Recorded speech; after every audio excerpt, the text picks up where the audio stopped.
You're listening to the Options Insider Radio Network. For more quality options programs, visit www.theoptionsinsider.com or search for Options Insider Radio Network in your podcast provider of choice. Listeners can also access all of our programming through our mobile app, available in iTunes and on Google Play. Don't forget to follow along with your favorite programs and submit your own questions for the hosts at twitter.com/options, facebook.com/theoptionsinsider, or via questions at theoptionsinsider.com. Gold, crude oil, corn, soybeans, and more. With so many tradable products, the futures options market can be an intimidating place. How can you possibly keep track of the latest trading developments across so many different products? Don't worry, we've got you covered. Welcome to This Week in Futures Options, the program designed to help active futures options traders stay on top of this ever-changing marketplace. Each week, we'll break down the top trades, hot products, volatility explosions, and much more. This Week in Futures Options streams live every Friday at 3 p.m. Central, so be sure to check out our live stream via the Mixlr app. That's MIXLR. Or join our live chat room at mixlr.com/options-insider. Whether you're an experienced veteran or a newcomer looking to separate the wheat from the lean hogs, This Week in Futures Options has the information you can't find anywhere else. This Week in Futures Options is brought to you by QuickStrike, options pricing and analysis software.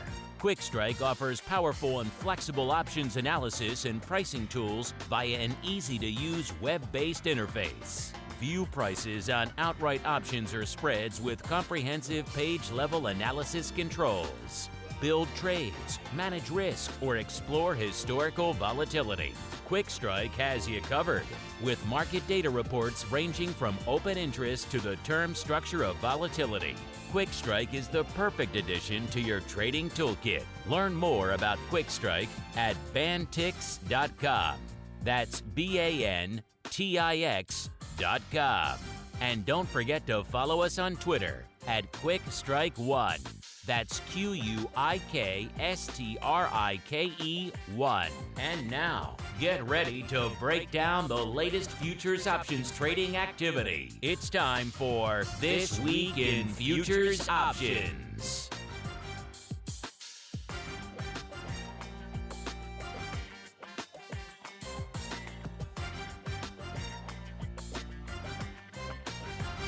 All right, everybody. That's right. We're back.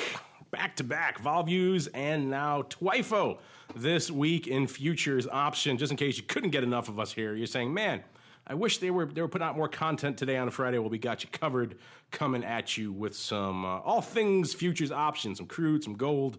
Maybe we'll mix in a little bit else, as well as some of your questions, all into that heady, tasty cocktail that is TWIFO. My name is Mark Longo from theoptionsinsider.com, as well as, of course, from the ever-exciting Options Insider Radio Network. If you like the discussion we just had recently on Vol Views about all things crude vol, we're going to get into that a lot more here on the show. Of course, you can get it if you want to join us streaming live right now via Mixlr, MIXLR, usually around 3 p.m. Central. We had to move it a little bit today, listeners. And let us know if you have a different time you like. If you can join the earlier live stream a little bit easier, then maybe we will consider moving it up to around this time frame on a regular basis. Of course, you can always get the on-demand version wherever you find our programs, including iTunes and TuneIn and Stitcher and all those other fine places, as well as, of course, via our mobile app available for iOS, Android, and the beloved Fire OS.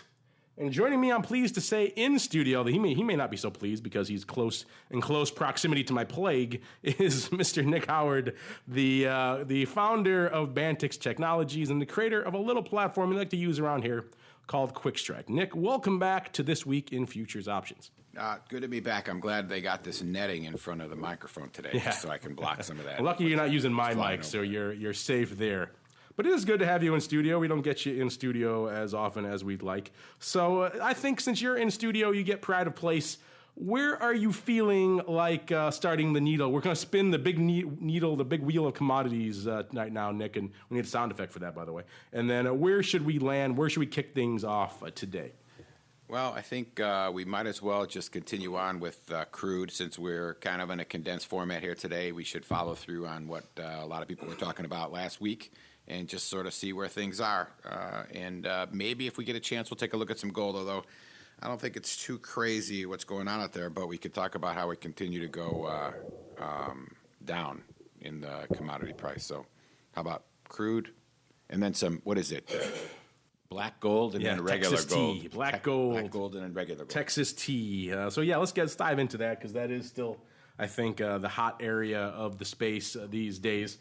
Good old Texas tea. It was lighting it up again this week. Open interest open up not as much as it was last week, but again, last week was a pretty tumultuous week. This week still up a nice hearty 7% overall open interest from last week. Again, we're talking WTI options. That's usually where we kick off our analysis. So not in the Brent or USO or some of the other ones that you guys like to trade. A lot of different ways you can sling your energy exposure. We focus mostly on WTI here, and we've been talking for a while. In fact, our question of the week, Nick, I'll have to let you weigh in on this if you like as well.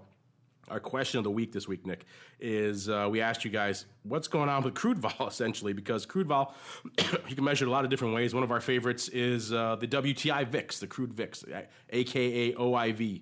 And it's hovering right now, Nick, at about south of right around the 31 or 32 level.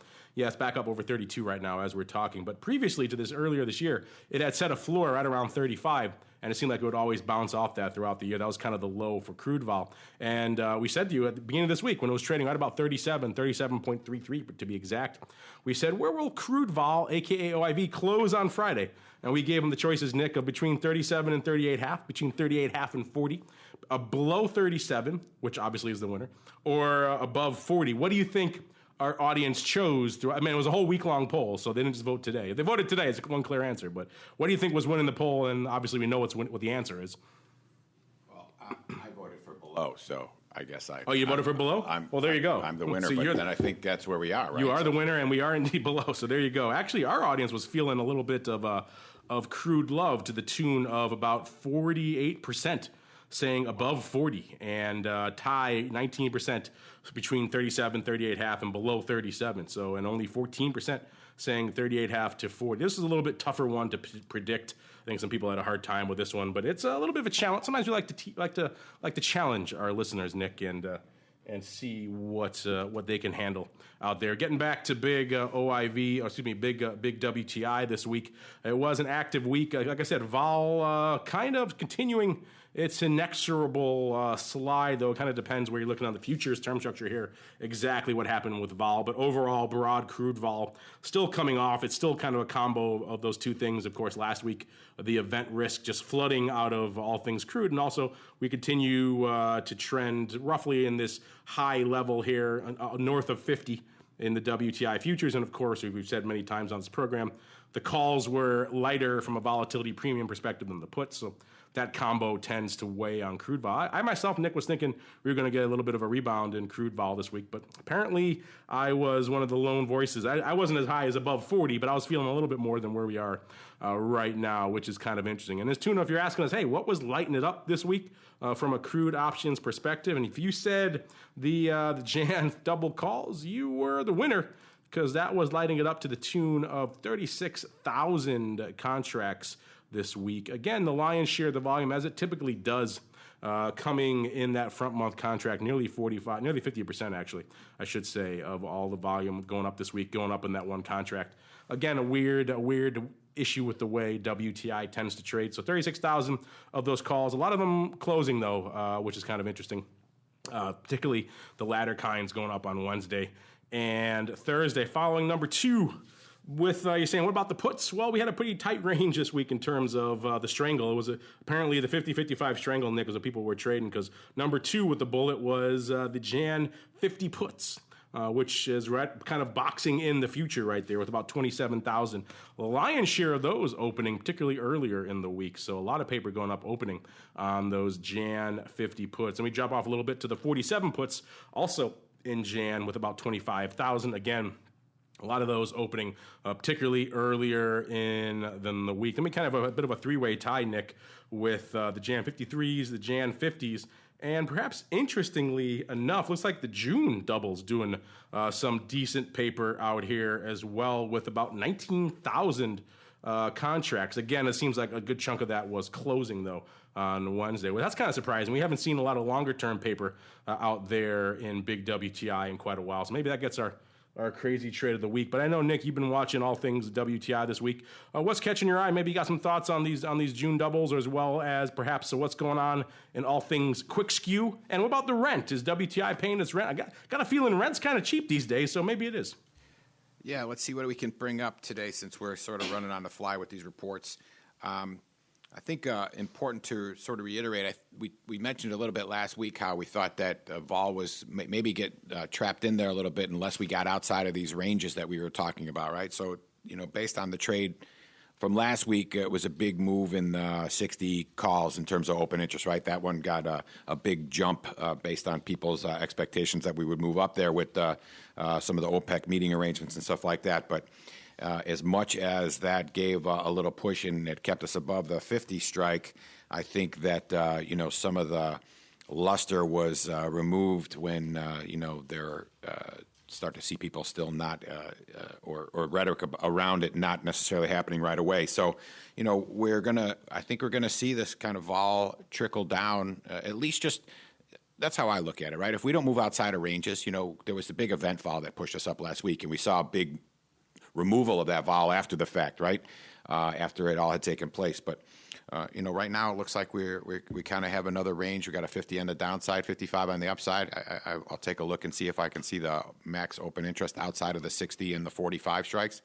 So we're looking like we have a pretty decent trading range there between the 50 and the 55. As far as we're going from a volatility standpoint, we got to start looking beyond the January contract now. There's only 6 days left, so any kind of move there is not really going to give us an indication of what's going on. But if we go out to the Feb and the March and the April, and we're down on those next 3 months, and then pretty much flat to a little bit up going out further. So a couple things in general I want to talk about, right? So vol came in. At least from the way I look at it, you expect vol to, if there's no event really driving volatility up, if we trade within the range, you kind of look to see vol come in. So that's why Mark was mentioning the 55 calls in the Jan, and then we had the half puts and the 47 puts as well. So you're going to start to strangle that out. People are going to have a new range that they're trading. And also, the other thing I wanted to mention, if you're pulling up the report today and you're taking a look, what we're doing is we're showing the first group of expirations, and right now that happens to be the entire year for 2017. And a good thing to notice is that if you look at the light green and the light blue, that light green is going to give you the total WTI totals in terms of open interest that we're covering in Quick Strike, and then what. And then the light blue is going to be what we have shown in the report. So you'll see, again, to reiterate, a lot of the activity takes place in this front year. And if you take a look at the open interest, you're going to see that, outside of the front contract and the next front, Feb and March, those are the big ones right now for OI. But you're always going to see big OI in the crude in the June contract and the December contract. So Mark mentioned that there was a big trade, the double calls out in the June contract. That's where it trades. It trades in the front, and then that half year, and then that year, or that June, and then the December contract. So keep an eye on that, and that's where you're going to see, but where a lot of this activity is taking place. So, but still, even with non-event, pretty good jump, like you said, a big clip up in the open interest. We didn't see much happening here from a skew standpoint. If we take a look and see if we could pull up quick skew here, we saw things come down just a little bit where the puts were not as rich as they were to the calls, but I don't think we're seeing too much of a change in the quick skew in terms of the relative price of the call and the put to the at the money. And since we're on a little bit of a tough connection here, we're going to have to fill some time here talking about exactly what we're seeing. Here we go. Let's see what we got.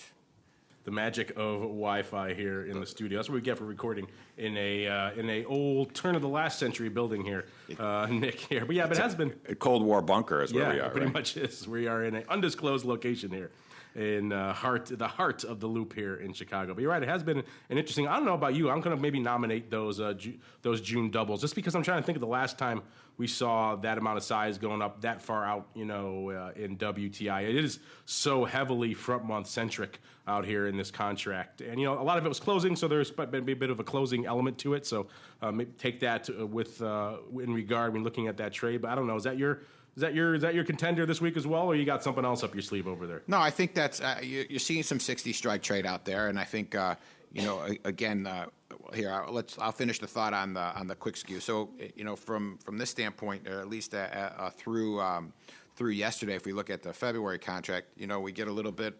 We're still as much as there's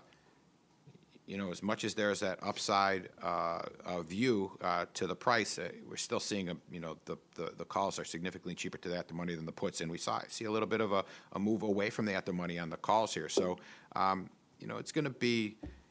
I don't think much is going to change in terms of shape of the curve or what the skew's doing while we're sort of in this range, and why there's really not a bias one way or another. But I think that I'll go with you. You see some as we go out here. The report. I think the one thing we could point out, maybe as a secondary contender, is if we go out to the December contract, you see down there that the 70 calls traded about 12,000 times. So that's again, like we mentioned, to get to June and December.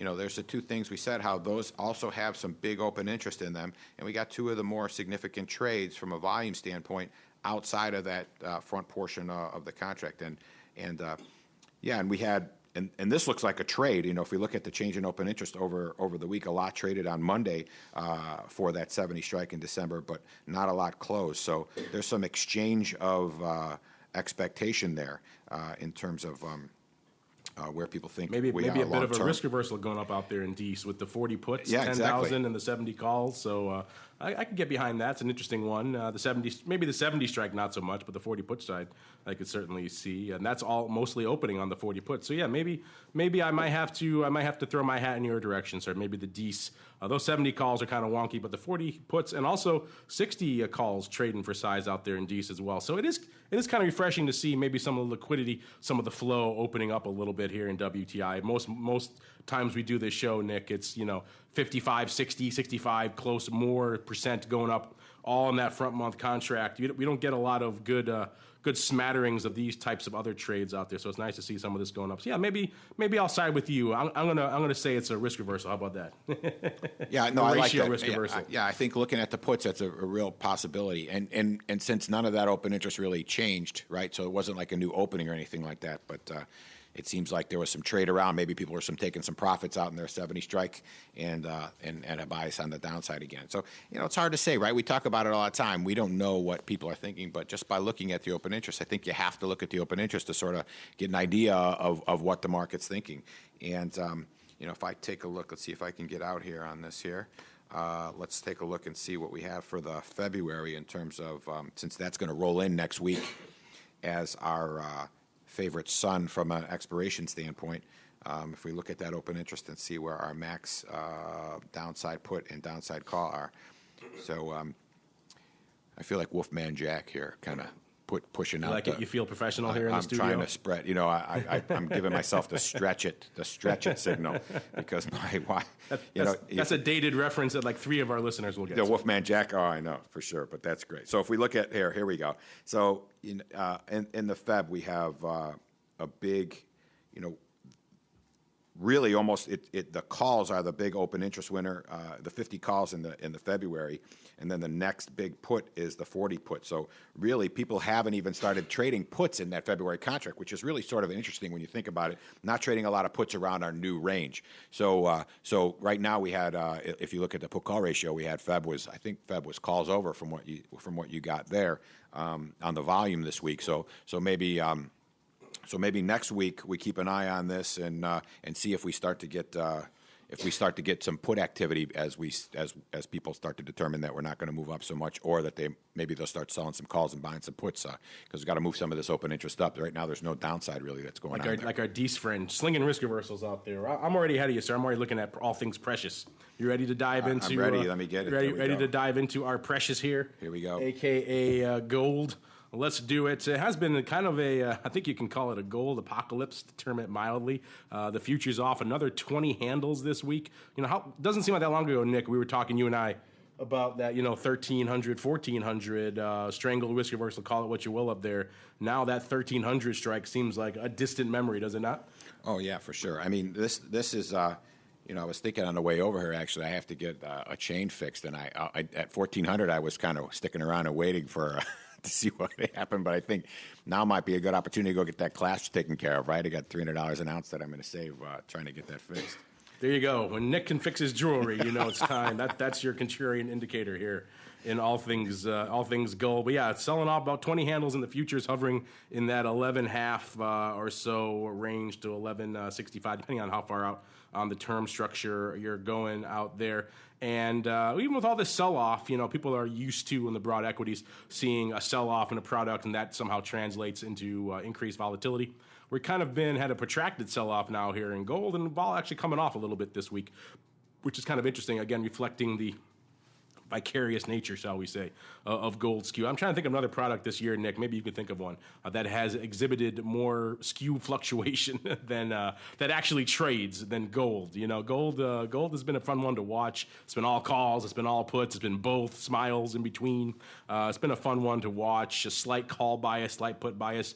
Clearly, we're moving down and we're coming off. So clearly, there's not a lot of love for the puts out there, which is interesting. Either that, or they've just bit them up to so much high heaven, and now we're rolling into those strikes that they're starting to come off. Either way, a kind of interesting thing to watch. I think if we continue this protracted sell-off, I think we'd have to have nice. At some point, we got to start spiking again with crude vol, or excuse me, gold vol, right? And looking at where things were actually lighting it up, decent week from an open interest perspective, up over 3%, about 29,000 new contracts coming in this week out there. Again, these are the big COMEX gold, not the GLD, some of the other ones you may like to trade as well. And looking here, breaking it down, a little bit more even distribution, Nick, of paper out here in gold, and we're seeing products like crude, only about a third, a little more than a third, going up in the front month. Actually, pretty close front month to second month out there. Again, maybe reflecting a little bit more unanimity of paper flow out there than we see in something like the Texas T out there. And if you're wondering, hey, what was lighting it up this week? What was the trade du jour? Well, surprise, surprise, it was the puts, Nick. And it was the 11.5 puts. Again, a strike that seemed far out of the realm of contention just a couple of weeks ago, and now is pretty much at the money, depending on where you're looking, or very close to it, with about 5,000 of those contracts, again, leading the charge. Again, smaller volume numbers we're seeing out here in the gold options, but still a lot of interest out here nonetheless. Most of those paper, actually the lion's share coming on Tuesday, with about 2,000 of the 5,000 going up on Tuesday, a lot of those opening, and they were followed number 2, going a little bit farther out this time, Nick, actually out to Feb. And actually, we can a bit of a tie. Well, one contract between them, Nick. So we'll call it a tie between the Feb 12 half calls with about 3,800. Those going up pretty much evenly throughout the week, as well as what month we're looking at. These are SEP, I believe. SEP 1,400. So someone's feeling the love again up there, Nick. They opened up 3,800 of the SEP 1,400 calls on Monday of this week. So maybe they're like you. They're saying, we're going to get while the getting's good. They're going to buy some calls and go fix their chain. Yeah, interesting stuff. Also opening on the 1,000 puts out here in SEP as well, to the tune of 1,900 of those. So bit of funky paper going up out here in gold this week, Nick. Yeah, I mean, I've been trying to stay on top of this because, as much as we didn't see a lot of the volume over the last couple of weeks, you want to keep an eye on the volatility and the skew here. And we've been talking over the last few weeks how the curve is still a pretty regular looking smile, right? So we saw this week that a lot of the skew got a little bit more positive, meaning the calls got more in line with the at the money. But we're at such a low volatility that even when you're skewed here, you're not really skewed that much from a percentage standpoint. So you're going to see some, a percent of the percent. You're going to see some 8, 9 high percentages in terms of the difference, but you're really talking about a half a vol or a vol, and it's not that much. So if you can, keep an eye on the gold vol. It's still not as low as it was a while ago, but it is in that low section, right? So in the lower section. So if you are starting, we say this all the time when we feel like we're at one end of the range or another, right? So I can see people going out to about those 1,400 calls in SEP because, it's pretty cheap. Volatility is pretty cheap. It's almost a 3/4 of a year contract, 261 days. Doesn't seem like that bad of an idea, especially when we were just up there. We were just sort of approaching it. And, maybe that's somebody who doesn't think that the stock market and all that stuff is as rosy as it's going to be maybe come January 20th when there's an actual, inauguration and that type of thing. Maybe people change their tune. Who knows right now? But yeah, you want to keep an eye on the volatility here because it's not on the lows, but it's approaching lows. We are on the low side from a future standpoint. So you're on the low side of the future standpoint. We're at a low volatility. You can't necessarily get hurt too much from a put buying standpoint, especially if you're hedging them. And then if, as Mark mentioned earlier, if we start to see a follow through on the downside, you're not going to, you got some cheap volatility and it's hedged. So you have a real good chance of, getting your money back there as well. So, And again, even so, you could think of this 1400 strike as you could finance your puts by selling the upside as well too, because if we do run up there, it may not be through that strike. So, keep an eye on the skew right now. It's a pretty regular looking smile. Volatility is low, but it's not as low as it's been. But it's still maybe if you're a long vol player, something to look at, and then maybe start taking a look at where you think this bottom might be. Take a look at the open interest on the different expirations that are trading. And what's nice about gold, and Mark mentioned this, you probably see about 6 or 7 contracts in this first calendar year that are trading with some pretty even open interest. Again, June and December again. And I think that again has something to do with it's that standard quarterly contract, right? People are comfortable with that. That used to be all there was for a long time in a lot of the products. So a lot of availability here from a liquidity standpoint across the whole first year of the term structure, and that's where a majority. So we're looking at the first year is basically where all the activity is. So lots of term, lots of ability, lots of different vol levels that you can get, and also a pretty. This is, if you plotted these vol curves on top of each other, they pretty much be right on top of each other. So, and even within one volatility across the whole term structure. So you got a lot of room to play here, calendar spreads, that type of stuff. So interesting thing to keep an eye on, and I like watching the gold. And we all know you like fixing your chains, so we'll give us an update on that. Keep us apprised when you fix. You should see him here, listeners, in the studio. He's like Mr. T, just festooned in all things gold. The mohawk looks pretty good on you as well, sir. I didn't think the mohawk would suit you, but it does. All right, let's keep on rolling. We got time for a couple of your questions here on this truncated edition of the show. So without further ado, let's hit us up with our futures options feedback. It's time for your questions, comments, and insights. It's time for Futures Options Feedback. Submit your questions at twitter.com/options, facebook.com/The Options Insider, stocktwits.com/Options Insider, or via questions at theoptionsinsider.com.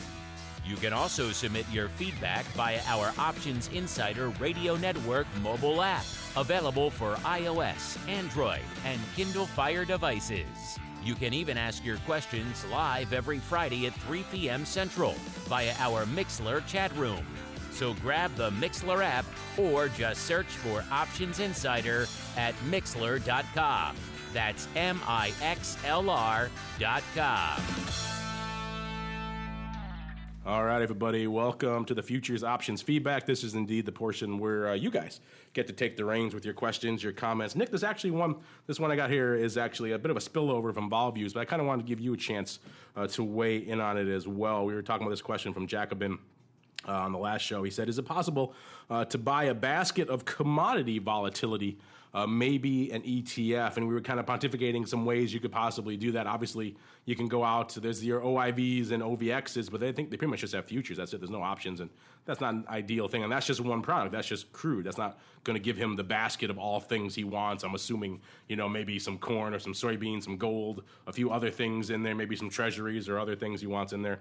So he wants a broad basket of commodity volatility. One of our hosts on the last show suggested you could run out there and just buy straddles and all those products. Like if he wants an ETF, you can go buy it in GLD and Bale and all these other ones. But that's not exactly ideal either. You'll be wearing that one pretty quick, I would think. Just that's an invitation to the decay party if you go that way. So I don't know if you have any thoughts on this for our friend Mr. Jackobin, who wants to play commodity vol. I'm assuming we're looking at this from a retail perspective, because if he's size, he can go OTC and get whatever the hell he wants, so that's not an issue for him. I'm looking more for like the active retail guy. What can he do? Yeah, I mean, as far as anything going on at the CME Group from that standpoint, I think the closest thing, and it's not necessarily product based, but there is an ag economy barometer, so you can keep an eye on that and see what the ag portion of the commodity basket is doing. I believe that they have like benchmark ETFs, don't they? Because we're going to start showing ETFs in Quick Strike coming here in the next few months, where we're going to show the more popular of each of the groups. And I believe there's a basket ETF that will show you or cover like the ags or the softs or cover the energy. So you might want to so it'd be like a complex kind of basket. Yeah, so I guess you could theoretically then buy all of those, and you have right. And I think that's a lot easier than trying to go out and buy, like you said, buying straddles and all of those. It's not something that you want to. That's a road to ruin. That is a road. The only thing I would ever think that you do an upside call strip or a downside put strip where the premium wasn't so bad, but at least if the ones you were looking at were a little bit cheaper, you might be able to play it that way. But I think I think I'd take a look and see what's going on from an ETF standpoint, and then also probably try to keep an eye on the barometer over at the CME. It's a new thing that Purdue University and CME are doing together, so at least to give you an indication of where things are from that standpoint. Is this going to be one of these indexes that they disseminate just to kind of watch, or is it actually going to be a tradable product? Do you know? No, I think right now it's just going to be something that's it's a monthly updated barometer. So I don't know that they're going to start doing it in intra-month, but I think it's just an idea of probably in between the USDA and that kind of thing to give people an idea of where things are. But take a look at it. It's only been out a few months. That'll at least give you an idea from a tracking standpoint. However, going back to what Mark said about the straddles, if you start to go look and, we talked about the gold, we talked about the crude, if you get a chance and you go out there and maybe if vol gets low enough on some of these things, you can do sort of a hybrid of the basket and pick some things that are a little bit cheaper and maybe try to play from that standpoint. But nothing right now from an index standpoint that trades that I've seen or that's available at CME that's going to give you that opportunity. One more. I got time for one more here really quickly. This comes from Trader Shawn. He wants to know, are there any options that we track that are overly stacked, long or short? Also, are there any underlyings or indices reaching critical levels right now that I should watch? When I saw this come in, Nick, I immediately jumped to crude vol. That to me is just as that, particularly if you look at levels like OIV, that 35 level has been pretty much a strong floor for the better part of this last year, if not longer. And so the fact that it broke through it fairly aggressively to the downside is, to me, an interesting sign that we're not seeing that support in the crude vol that I thought we would. And if you are indeed leaning long premium, if you think this vol is returning out here anytime soon, then this may indeed be an interesting time, excuse me, to take advantage of that to get some deals. Obviously, depends where you're looking in the term structure and how that skew is shaping up. The puts are still going to be rich. The calls, near-term calls, are probably going to be a little bit rich now too. Longer term, a little bit cheaper. But to me, that was kind of what I thought. Anything else along those lines catching your eye, Nick? Any indicators, any products? I mean, maybe you agree with crude, that crude vol is the one to watch. Maybe you think gold is the one to watch, or any other products hitting levels or indicators that were on your radar this week?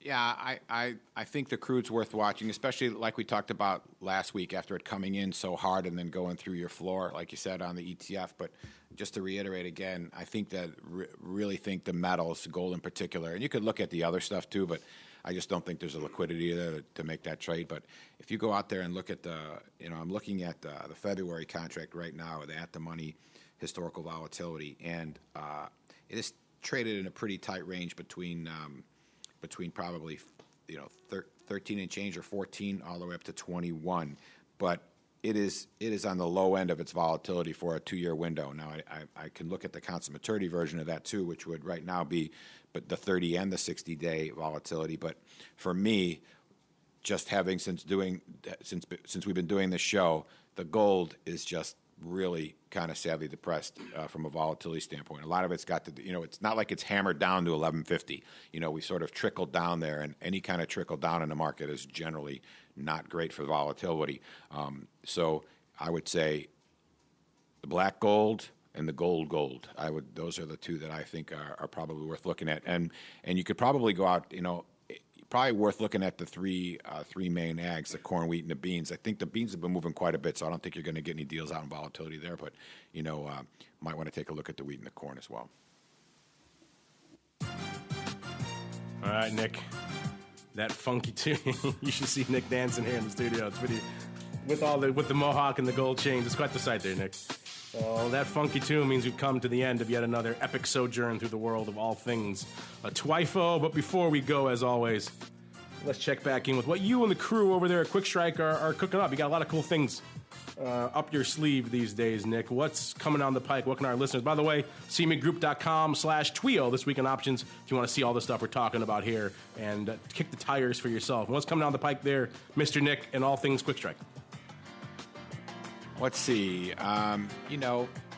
Nothing that I can put a name to right now. But again, I think now that we're at the end of the year, at least from the plans that we have, start to look out at the CME Group on the new free version of the tools that are available, and you're going to see some good stuff coming down the pike in the first quarter. So just more ways of measuring, more ways of watching, starting to maybe see some scans like the people are asking for the low volatilities or what's depressed the most from a price standpoint. So you're going to see more of that coming through. So we don't have names for the stuff yet, but we do have some things like scanning that's going to come out there. So you'll be able to look and see which product, which expiration, which strike had the biggest change in OI over a period of time. What about the same thing for volatility, same thing for constant maturity volatility. So keep an eye on those things. They'll be coming around fairly soon. And for people that are CME Direct users, you might be able to find those in the Quick Strike version that's available as an integration piece there.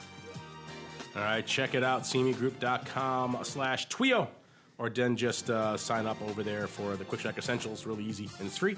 And you can take advantage of all these cool tools we're talking about. And on behalf of Nick and indeed myself, I want to thank all of you out there in the listening audience for downloading, streaming, and subscribing. And for all of you, of course, who could join us live there as well. We'd love to see you guys in there as well. And we'll see you next week for more of This Week in Futures Options.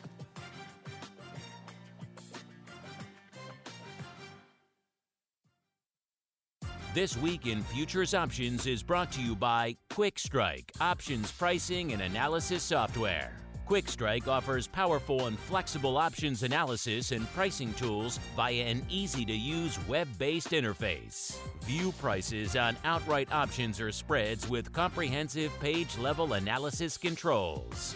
Build trades, manage risk, or explore historical volatility. Quick Strike has you covered, with market data reports ranging from open interest to the term structure of volatility. Quick Strike is the perfect addition to your trading toolkit. Learn more about Quick Strike at bantix.com. That's BANTIX.com. And don't forget to follow us on Twitter at QuickStrike1. That's QUIKSTRIKE1.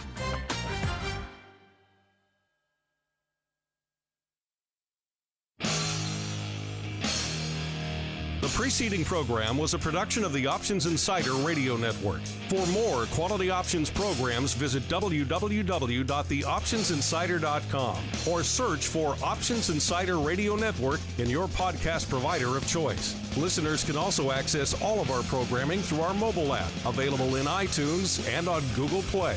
Don't forget to follow along with your favorite programs and submit your own questions for the hosts at twitter.com/options, facebook.com/theoptionsinsider, or via questions at theoptionsinsider.com.